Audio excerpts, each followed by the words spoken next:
우리 닥터 에즈라조께서 현재 코비드-19 상황을 미국 영적 대각성 운동과 연결해서 역사적인 분석과 영적인 통찰력으로 잘 해석해 주셔서 감사드립니다. 저도 이 시대에 영적인 대각성이 있기를 간절히 소망하는 사람 중에 한 명입니다. 하지만 우리는 무엇보다도 하나님께서 하시는 일이 무엇인가를 인식하는 것이 가장 중요하다고 생각합니다. 우리는 하나님께서 이 세상 만물의 주관자이심을 믿습니다. 그러므로 현재 전 세계에 일어나고 있는 코비드-19 상황에도 하나님의 뜻이 개입되어 있음을 우리는 믿습니다. 바이러스는 우리 인간의 욕심과 이기심으로 인해서 하나님께서 창조하신 아름다운 자연과 창조 질서를 파괴한 것에 기인합니다. 하지만 하나님은 인간의 죄와 허물로 인해 발생하고 있는 팬데믹 상황에서도 하나님의 뜻을 이루기 위해 일하고 계신 줄 우리는 믿습니다. 그러므로 우리는 이 시대와 상황에 두신 하나님의 뜻을 분별하고 이를 이에 적극적으로 응답하는 것이 필요합니다. 교회의 사명은 결코 하나님의 선교를 앞서가지 않습니다. 그리고 하나님께서 하신다고 우리는 절대 방관하지도 않습니다. 교회의 사명은 하나님의 동력자로서 삼위일체 하나님께서 하시는 일을 분별하고 하나님의 뜻에 순종하고 하나님의 선교를 완수하기까지 적극적으로 동참하는 사명을 감당해야 합니다. 그때 하나님께서 당신의 방법으로 당신의 뜻인 영적 대각성과 부흥 그리고 선교의 진보를 이루실 줄 믿습니다. 이에 저는 우리가 어떻게 하나님의 뜻을 분별하고 순종하고 동참할지에 대해서 실천 신학 방법론에 기초해서 4단계의 실천적인 접근 방법에 대해서 발표하고자 합니다. 여기 그림을 보시는 것처럼 1단계는 묘사적 과제입니다. 2단계는 해석적 과제입니다. 3단계는 규범적 과제입니다. 4단계는 실천적 과제입니다. 먼저 1단계의 묘사적 과제에 대해서 말해보겠습니다. 이는 현재 우리에게 일어나고 있는 일들을 정확히 관찰하고 묘사하는 작업입니다. 우리가 현재 일어나고 있는 일들을 정확히 파악하지 않는다면 우리는 정확한 해석을 내릴 수도 없습니다. 오늘의 주제인 코비드-19으로 인해서 현재 우리에게 어떤 일들이 일어나고 있습니까? 정말 많은 일들이 우리 주변에서 또 세계적으로 일어나고 있는데 저는 이를 패러다임의 전환이라는 한마디로 정의하고 싶습니다. 패러다임의 전환은 1960년대 초반 미국의 과학 철학자인 토마스 쿤에 의해서 주장된 이후에 우리 삶 가운데서 새로운 인식의 틀로 일찌감치 자리를 잡았습니다. 그리고 최근 코비드-19 시대를 맞음으로 거의 대부분의 사람들이 실제적인 삶의 영역 가운데서 패러다임의 전환을 온몸으로 체험하고 있습니다. 저는 이를 사회와 가족과 교회의 세 가지 영역에서 묘사하고자 합니다. 사회의 영역을 보겠습니다. 우리는 현재 사회적 거리두기에 있습니다. 그래서 친구들, 직장 동료들, 친인척들과의 접촉 및 공유의 시간하는 시간이 현저히 줄어든 반면에 SNS를 통해서 소통하는 것이 이제는 선택이 아니라 필수가 되었습니다. IT를 잘 몰라도 반드시 해야 이제는 소통을 할 수가 있습니다. 그리고 재택근무가 보편화되었고 트위터 같은 IT 기업들은 코비드-19 상황이 끝나도 재택근무를 유지하는 것을 고려하고 있습니다. 학교 수업도 이제는 온라인 클래스로 전환되었고 앞으로는 온라인과 언캠퍼스 클래스가 공존하는 하이브리드 시스템이 주를 이루게 될 것입니다. 상업활동도 오프라인 매장들이 도산하는 가운데 전자상거래 업체인 아마존은 더 많은 신규 채용을 하며 승승장구하고 있습니다. 국제관계에서는 1980년대 이후 신자유주의에 의해서 추진되어 온 세계화에 대한 회의가 일어나고 보호주의와 자국우선주의가 고개를 들며 탈세계화 현상이 일어나고 있습니다. 가족의 영역에서는 한 공간에서 지내는 시간이 더 많아지므로 가족 구성원들 간의 관계성이 더 중요해지고 자연히 더 넓은 가정 공간이 요구되고 있습니다. 교회 영역에서도 엄청난 패러다임의 전환이 일어나고 있습니다. 공공 예배를 온라인으로 드리게 된 것은 한 신학교 교수님의 표현에 의하면 100년이 지나도 바뀌지 않을 예배의 패러다임이 코로나 바이러스로 인해서 하루아침에 전환된 획기적인 사건이라고 표현했습니다. 교회들은 온라인으로 모임을 이루며 패러다임의 전환에 적응하고자 분주히 노력하고 있습니다. 우리 모임도 주일 예배, 소감 발표, 기도 모임 및 제자항성 모임들을 온라인상에서 진행하고 있습니다. 유튜브 등을 이용해서 온라인 사역에 더욱 적극적으로 뛰어드신 분들도 저희 가운데 계십니다. 온라인 사역이 초기에는 어색하고 기술적으로 문제도 많았지만 이제는 시간이 지날수록 점점 적응되어서 익숙해지고 있습니다. 그래서 이제는 코비드-19이 끝나도 온라인 사역에서 이전의 사역으로 돌아가기는 힘들 것이라는 전망과 함께 우려의 목소리가 들리기도 합니다. 이런 패러다임의 전환은 우리 삶에 긍정적인 효과와 부정적인 효과들을 야기하고 있습니다. 먼저 긍정적인 면들을 본다면 무엇보다도 출퇴근, 등하교 시간이 줄어들므로 인해서 시간적인 여유가 많이 생겼습니다. 그래서 어떤 분들은 이전에 하지 못했던 여가활동, 자기개발 등에 남는 시간을 투자하기도 합니다. 또한 사람들 간의 관계성과 소통이 인터넷을 통해서 더 폭넓고 다양하게 형성되고 있습니다. 저는 코비드-19 기간에 더 바빠졌습니다. 더 많은 관계성이 생겼습니다.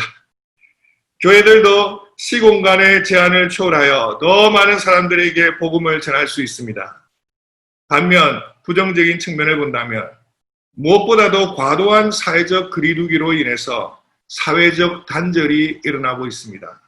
그래서 외로움과 우울함과 불안, 염려, 무기력 등의 사회적, 심리적, 정신적인 병들이 생기고 있습니다.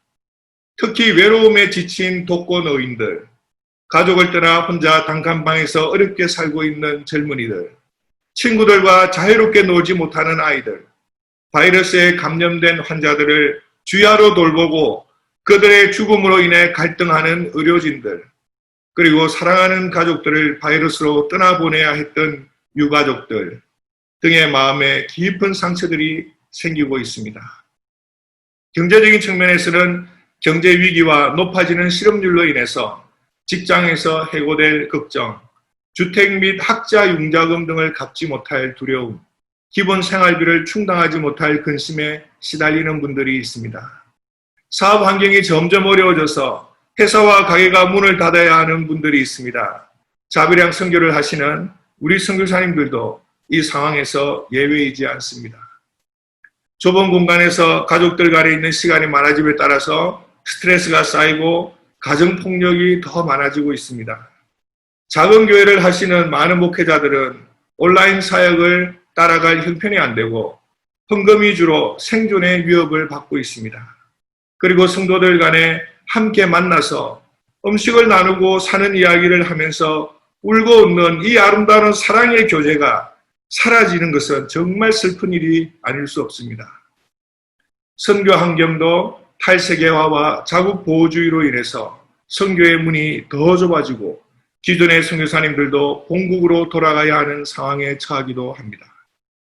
이상 제가 묘사한 코비드-19 시대는 현재 일어나고 있는 일들의 극히 일부분에 지나지 않습니다. 그러므로 주변의 동역자님들과 함께 현재 일어나고 있는 일들에 대해서 소통하고 대화하시면 더 풍성히 현재의 상황을 이해하고 묘사하실 수 있을 것입니다. 특히 동역자님들께서 현재 겪고 계시는 경험들을 나누시면 생동감 있는 이야기들로 현재의 상황을 깊이 체험할 수 있을 것입니다. 2단계는 해석적 과제입니다. 이는 현재 우리에게 일어나고 있는 일들을 진단하고 원인을 파악하는 작업입니다. 왜 코로나 바이러스가 발생하여 전 세계인이 감염의 공포 속에서 제한된 삶을 살고 있는 걸까요? 이에 대하여 여러 가지 답변들이 있을 수 있지만 과학적 연구를 통한 타당성 있는 해석으로는 박쥐가 보유한 바이러스가 천상갑과 같은 중간 숙주들을 먹은 사람들을 감염시키고 더 나아가 감염된 사람들과 접촉한 사람들에게 전달되어 전 세계로 퍼졌다는 것입니다. 그러면 우리는 현재의 상황에 대하여 어떤 영적인 해석을 내릴 수 있을까요? 저는 다음 세 가지의 영적인 해석을 제안합니다. 첫째, 코비드-19는 물질주의에 의한 인간성 파괴의 산물입니다. 처음 중국에서 코로나 바이러스가 발견되었을 때 중국 정부는 자국의 경제 활동에 영향을 주지 않기 위해서 진실을 숨기고 바이러스가 확산되는 것을 방치했다고 추정되고 있습니다. 미국 정부도 정치 경제적인 이유로 인해서 안일하게 대응을 하므로 초기 대응에 실패하고 현재까지 13만 명 이상이 목숨을 잃는 비참한 상황이 되었습니다. 그리고 아직까지 바이러스가 통제되지도 않는 상황임에도 불구하고 경제활동을 재개하므로 최근 절반이 넘는 주에서 바이러스가 재확산되고 있습니다. 여기에는 많은 정치적인 역학들이 섞여 있습니다. 이는 경제활동을 사람들의 생명보다 더 중요시하는 물질주의적인 가치관과 인간성 파괴의 현실을 반영하고 있습니다. 우리 예수님은 그라사 광인 한 명을 살리기 위해서 2,000마리의 돼지떼를 희생하셨습니다. 하지만 우리는 물질이 인간의 생명보다 더 귀하게 취급받는 인간성 상실의 시대에 살면서 어느덧 이를 너무나 당연시 받아들이고 있습니다. 이는 누구 한 명의 책임이 아닙니다. 이는 우리 현재 세계에 형성되어 있는 시스템적인 문제이기도 합니다. 코비드-19는 이 물질주의적인 인간성 파괴의 시대에 대한 하나님의 경고라고 생각합니다. 둘째, 코비드-19는 하나님께서 인간에게 주신 청지기의 사명을 충성스럽게 감당하지 못한 결과입니다. 코로나 바이러스의 중간 숙주로 알려진 천상갑은 약재와 보양식으로 인식되어서 멸종 위기에 있음에도 불구하고 중국에서 밀매되고 있다고 합니다. 천상갑이 자신을 먹는 사람들에게 바이러스를 퍼뜨리는 중간 매개체 역할을 한다는 사실은 멸종 위기에 있는 짐승들마저도 먹는 사람들의 이기심에 대한 보복으로 여겨지기까지 합니다. 하나님께서는 인간을 창조 세계의 청지기로 세우셨지만 인간들은 이기심으로 인해서 하나님의 창조 세계를 파괴하고 멸종시키고 있습니다. 현재 지구는 오염과 고갈로 심각한 병을 앓고 있지만 사람들은 우리의 환경인 지구의 병에는 아랑곳 없이 마치 난폭한 주인인 양 파괴를 일삼고 있습니다. 이에 하나님은 코로나 바이러스를 통해서 우리에게 경고의 메시지를 또 한 번 주십니다. 그리고 우리가 청지기로서 임무를 성실하게 임하기를 촉구하고 계신다고 생각합니다. 셋째, 전 세계적인 코비드-19 상황은 강대국 중심의 이기적인 세계화의 산물입니다. 자본주의 가치관에서 파생된 신자유주의 체제는 세계화라는 슬로건을 내걸고 마치 세계의 번영을 위한 것처럼 세계화를 추진했지만 정작 세계화의 결과는 국가 간의 그리고 사회 계층 간의 빈익빈 부익부 현상이었습니다. 세계화를 통하여 선진국들은 자본을 장악하고 후진국들은 선진국들을 위해 노동집약적 생산활동을 하는 선진국 중심의 이기적인 세계경제 구조가 형성되었습니다. 2019년에 발표된 UN 세계식량계획에 의하면 매년 전 세계에서 생산하는 식량의 3분의 1이 미국을 포함한 선진국들에서 손실되거나 낭비되고 있다고 합니다. 반면 주로 후진국 사람들인 약 8억 2천만 명의 세계 인구의 사람들이 굶주림에 시달리고 있는 것으로 추산되고 있습니다. 세계화는 중국에서 시작된 코로나 바이러스가 순식간에 세계적으로 퍼지는데 최고의 공을 세웠습니다. 저는 여기서 세계화를 멈춰야 한다는 말을 하고 있는 것이 아닙니다. 세계화는 세계인의 교류를 활발하게 했고 세계 선교를 진행시키는 등 많은 긍정적인 역할을 했습니다. 제가 말하고자 하는 것은 지구촌의 한 작은 도시에서 발생하는 문제가 전 세계를 병들게 할 수 있기 때문에 이제는 국가 이기주의를 버리고 세계가 공존하는 길을 고민해야 한다는 것입니다. 그리고 그러지 못한 결과로서 코로나 바이러스가 전 세계를 병들게 했다는 해석입니다. 제 해석은 개인적이고 제한적입니다. 그러므로 동역자님들께서 함께 고민하고 기도하며 하나님의 말씀에 기초하여 영적인 해석들을 내리신다면 훨씬 풍성한 해석들을 도출해낼 수 있을 것입니다. 3단계는 규범적 과제입니다. 이는 현재 하나님께서 우리 가운데서 하시고 있는 일들을 발견하는 단계입니다. 물질주의, 비인과나 이기심, 무책임으로 발생한 COVID-19 상황 가운데서도 하나님은 당신의 선하신 뜻을 이루고 계신 줄을 믿습니다. 우리는 현재 우리 가운데 일어나고 있는 하나님의 역사들을 찾음으로써 하나님께서 하시고 있는 일들을 발견할 수 있습니다. 현재 하나님은 우리 가운데서 어떤 역사를 하고 계십니까? 윤모세 목자님의 전하신 포스트 COVID-19 시대를 어떻게 준비해야 하는가 메시지를 통해서 현재 하나님께서 우리 가운데 하고 계신 일들을 발견할 수 있습니다. 저는 다음 세 가지에 주목하고자 합니다. 첫째, 하나님은 우리 가운데 사랑의 공동체를 형성하고 계십니다. 우리는 지난 한 해 사랑의 공동체 형성을 위해서 꾸준히 기도했고 저희의 기도는 COVID-19 상황에서 열매를 맺고 있다고 생각합니다. COVID-19로 인해서 경제적인 어려움에 처한 선교 동역자님들을 위해 여러 선교사님들께서 헌금을 하여 실제적인 사랑의 실천을 하셨습니다. 저는 중간에서 그 일을 도우면서 하나님께서 이루고 계시는 사랑의 공동체 형성으로 인해서 깊이 감사하였습니다. 하나님께서는 현재 우리 모임이 하나님의 사랑으로 하나가 되도록 일하고 역사하고 계십니다. 둘째, 하나님은 우리 가운데 가정교회의 중요성을 깨닫게 하고 계십니다.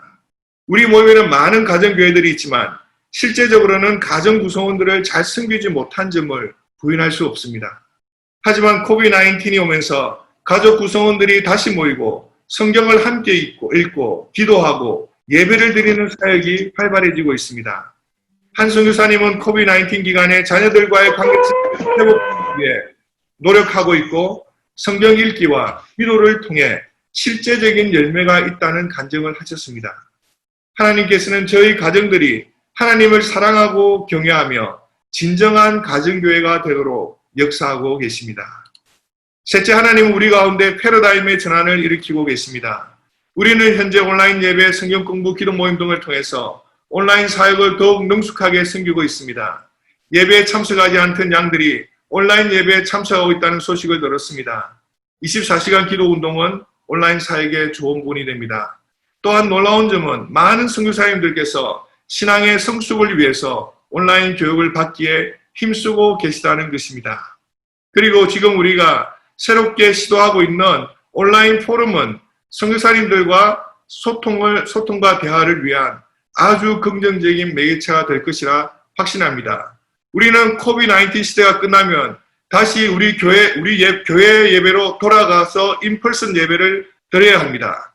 하지만 저는 현재 상황 가운데서도 이 모든 일 가운데 하나님께서 친히 역사하고 계신 줄 믿습니다. 그 외에도 우리 간의 대화와 소통을 통하여 하나님께서 현재 우리 가운데 하고 계시는 많은 일들을 발견할 수가 있습니다. 마지막으로 4단계는 실천적 과제입니다. 이는 앞에 4단계, 묘사적 과제, 해석적 과제, 규범적 과제들을 통해서 앞으로 우리가 어떻게 하나님의 선교에 동참할지 함께 기도하고 방향을 잡고 적극적으로 실천하는 단계입니다. 윤모세 목사님 메시지에는 통찰력 있는 방향들이 제시되어 있습니다. 그것은 하나님의 주권을 인정하고 그리스도와 성경을 의지하며 패러다임의 전환에 적극적으로 반응하며 어려운 역사를 도우며 주님께서 오시는 날까지 깨어 기도하고 복음을 전하자는 것입니다. 저는 영적인 대각성과 선교의 진보를 이루기 위해 구체적인 실천 방안 3가지를 제안합니다. 첫째, 우리는 진심으로 회개해야 합니다. 우리 마음 가운데 깊이 자리 잡고 있는 물질주의, 이기주의, 무책임으로 인한 인간성 파괴를 깊이 깨닫고 진실되게 회개하고 변화됨으로 하나님의 형상과 창조 질서의 회복을 추구해야 합니다. 이것이 진정한 영적 대각성이요 부흥으로 가는 길입니다. 하나님께서 우리의 영을 깨워주시도록 우리는 기도해야 됩니다. 그리고 그 길은 진실된 회개로부터 시작되는 것임을 믿습니다. 둘째, 우리는 어려움에 처한 동역자님들과 이웃들에게 예수님의 사랑을 실천하며 전해야 합니다.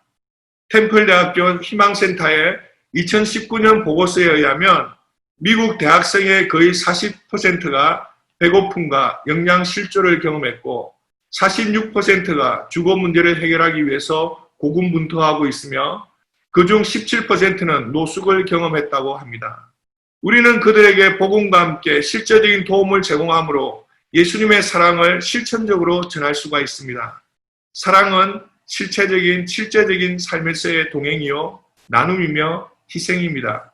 우리가 예수님의 이 사랑을 실천할 때 어려움에 처한 젊은 대학생들이 예수님의 사랑을 깨닫고 변화될 줄 믿습니다.